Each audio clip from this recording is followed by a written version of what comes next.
Hello, everyone. Welcome to the Brilliance Cafe. My name is Dr. Stephie. I'm with Top Notch CEO, and it is my pleasure to introduce to you today David Schmidt from the Schmidt Group. Hi, David. How are you? Dr. Stephie, I'm good, thank you. And thank you for having me. Yes, and so we've known each other for quite some time from San Diego, California, and you do tenant representation. So we're going to do a little bit of Brilliance Mapping here.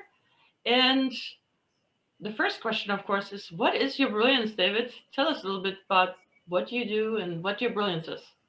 I think my brilliance, and I don't necessarily like the term brilliance because I don't think we like to call ourselves brilliant. I don't think I am, but it's has been 36 years of knowledge in commercial real estate with, many thousands of transactions of lease and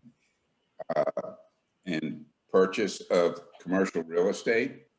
And it's all that knowledge that brings my, and I'll use your term, brilliance, to the foreground, because we have seen everything. We've seen good times, we've seen bad times, we have seen every kind of situation available, or almost anything. And now I've added to that repertoire the COVID-19 pandemic. Yeah. Oh my goodness. I don't think I've missed anything, and yet my clients have successfully achieved their real estate desires through all these ups and downs and changes in economy. Right, right. So let me just throw in something that you touched on, the word brilliance. I think you're by far not the only one who says, don't call what I know brilliant. Yet it is brilliant. The way that I coined that expression of brilliance for that, all that operational knowledge, all that wisdom that you have accrued over time, and you carry in this unique combination only in your head alone. And that's what I call brilliance. Because without that brilliance, how well could your business operate? It could not. It could not. And that happens for lots of people, lots of business owners, and in fact, even outside of business, it happens in nonprofits, etc. So that's what we're talking about here with brilliance. So now you can embrace your brilliance and admit to you have it. Okay.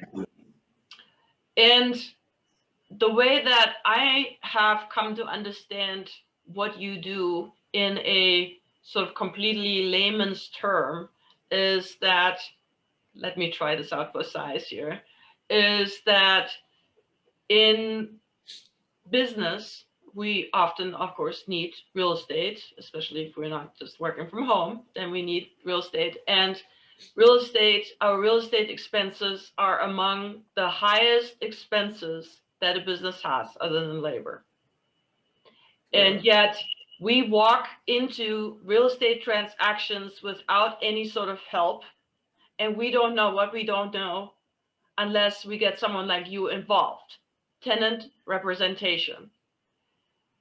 And you basically keep your clients from falling into all these pitfalls that they don't even know exist, and save them tons of money.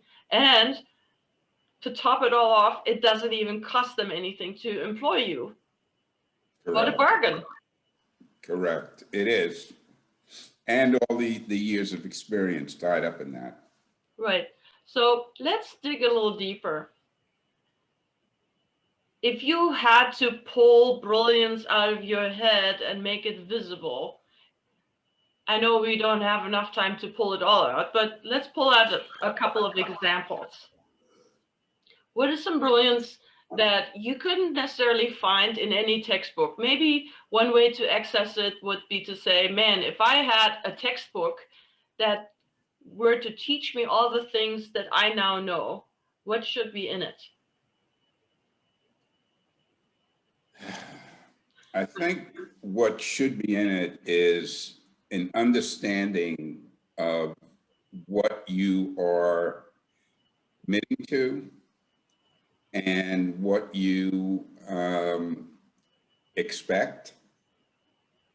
And both those major bullet points really don't exist, I think, in the real world for business owners. They basically think they need something based on previous experience and obviously what they know or don't know.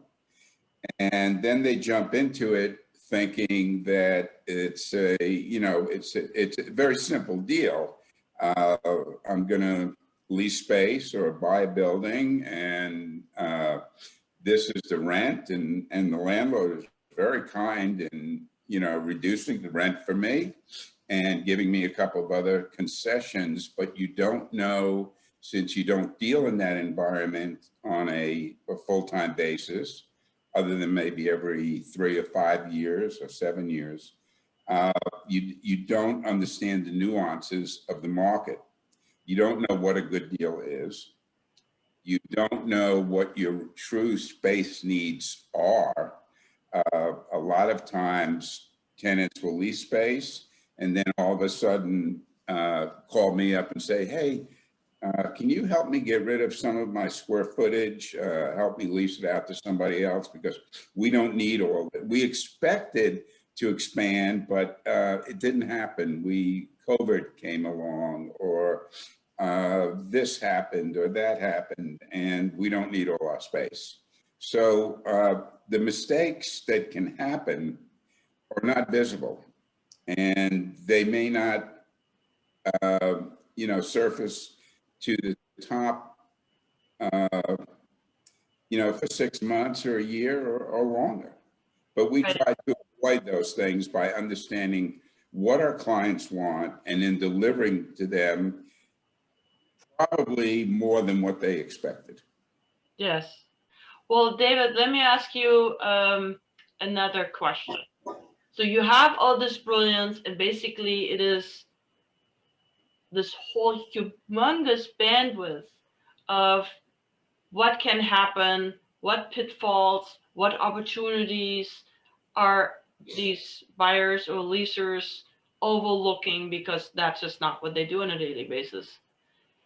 And so this whole, let's just admit that's brilliance. So that whole amount of brilliance that you have, to what extent have you put that in a position where it can be leveraged more and or made immortal?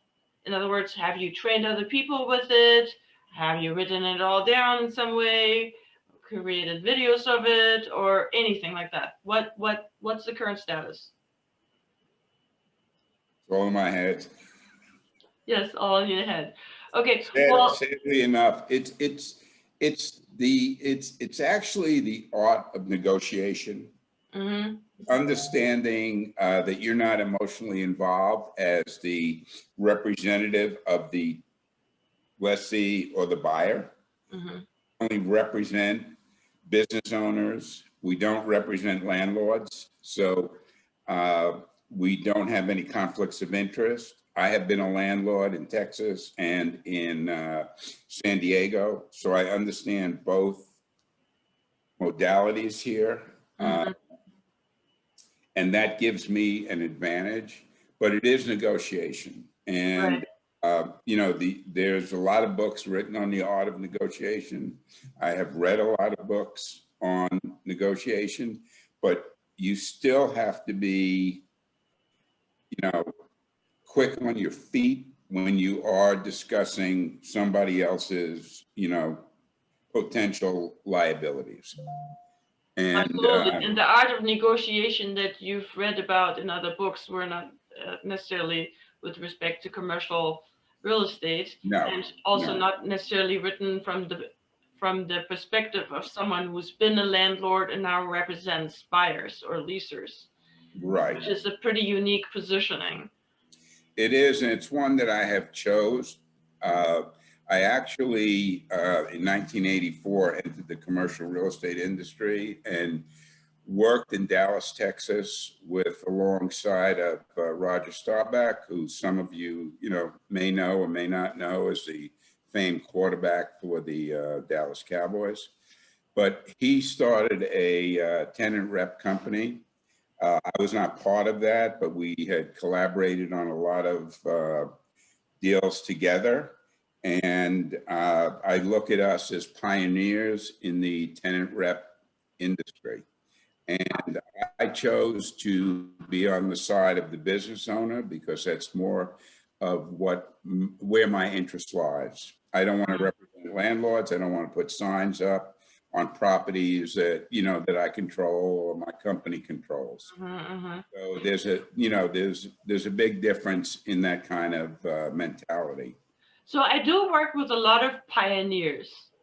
That's just, it seems like that's the crowd of people I attract, you know, people who pioneer new things. And so you just mentioned you're a pioneer basically in the tenant rep arena. And I mean, have you given it some thought as far as, you know, how am I gonna make sure that this pioneering work doesn't go away with when you're not doing it anymore for whatever reason? You might be sailing around the world, and of course, for everyone the lifespan is limited. So do you care about, you know, passing it on somehow? And also, have you thought about maybe using some of that brilliance to explain to prospective clients a little bit better what you can actually do for them? So there's like two arms that I'm asking you about. One is, you know, for the prospect to understand better what you do, and the other one is to actually maybe in a systematic manner pass on all that knowledge that you have about having pioneered this tenant representation. Yeah, I made a choice in, I think, 1990, and I left one of the largest commercial brokerage firms, national brokerage firms in the country, to start my own company, the Schmidt Group. At that point, I was in charge of 20 some odd brokers. I was responsible for them. I helped them with their deals. I wiped their noses when it needed to be. But the decision I made in 1990 was to actually form my own company, control my own destiny, and not have employees. And I've held to that since today. It comes back to bite me in the butt that there is no succession plan in place. You know, so my fear is that it's going to go with me when I go sailing around the world or whatever I decide to do in the next few years. But the reality for my clients is that in 99% of the cases, my clients are referred to me. Right. So, and that referral comes with a lot of respect and of my knowledge and my ability to achieve their goals. So my selling of them is limited, but I do want them to understand before we engage, because not every client is one that I can help, and not every client is one that I really care to work with. So I can kind of pick and choose a little bit. Yeah, that actually, go ahead. But I do explain to them that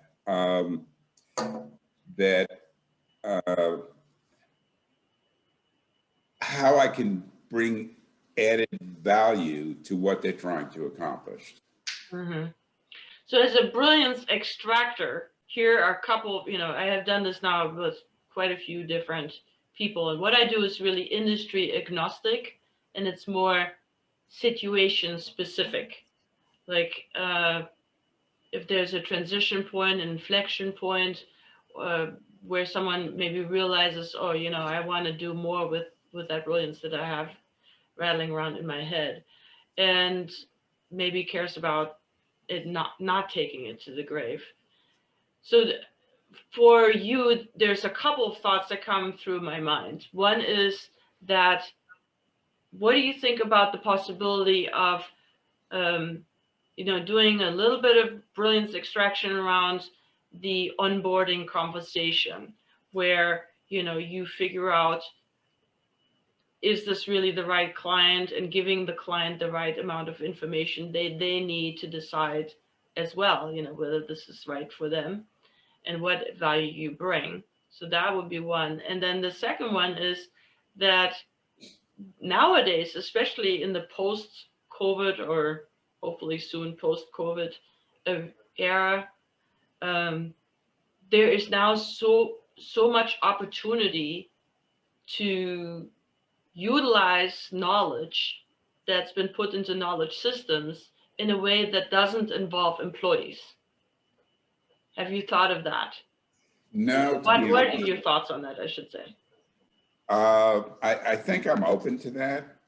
Obviously, one of my big give backs to the community is that anyone that I meet, any clients I have, I tell them that if they have any friends or business associates that need some real estate advice, commercial, not residential, that I'm happy to talk to them free of charge, with no expectations of actually doing a transaction with them, but at least putting them on the right track. So that I call my give back program to the community. I believe it has helped a lot of people along the way. I continue to do that. And in that vein, yes, I would be interested in, you know, doing that. So if one were to actually pull, we've started to pull some brilliance out of you. So what I'm hearing is the specifics around negotiating the rent, negotiating the expenses, negotiating whether or not you have a personal guarantee, negotiating whether or not you have an option to renew. So I'm already seeing the different chapters, so to speak, on brilliance here. Who would this be for? Thank you. Yes. Who would this be for? If one had this somehow captured in some form? I think it would be for any business owner who is thinking about, who has a lease or is thinking about expanding, contracting, relocating within their same market area, or? Well, we have kind of run out of time here, but boy, this was fabulous. Thank you, David. Dr. Stephie, thank you very much. I appreciate it.